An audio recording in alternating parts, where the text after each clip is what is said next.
នៅតែស្រឡាញ់ទោះបីនឹងគ្មានលទ្ធផលចាំមុំដល់ចាំខ្ញុំងើបដើរចេញពីជីវិតគេនៅខំញញឹមលេងលេងសិនអោកាំងមានមិនច្រើនទេព្រោះអីគេចិត្តឈប់ក្បែរខ្ញុំនេះហើយចង់ធ្វើខួបស្នេហ៍គំរំការស្រឡាញ់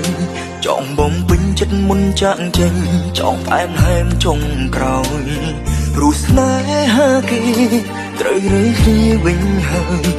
អោជីវិតអ្នកកុំដអើយអស់ពេលថែជីស្នេហាទ្រពសោចបែកជា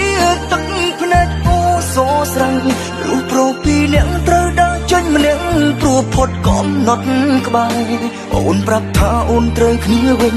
អូននៅត្រូវការគេអូនអរគុណបងកុំដថែកន្លងចង់ប្រាប់ថាជប់ធ្វើមនុស្សកុំតអូនមួយពេលទៀតហើយតែចង់ធ្វើមនុស្សដែលថាត្រានត្រៃរហូតដល់ដៃបងថ្ងៃមុនសប្បាយចិត្តណាស់ព្រោះអូនគ្មានគេតែមានបង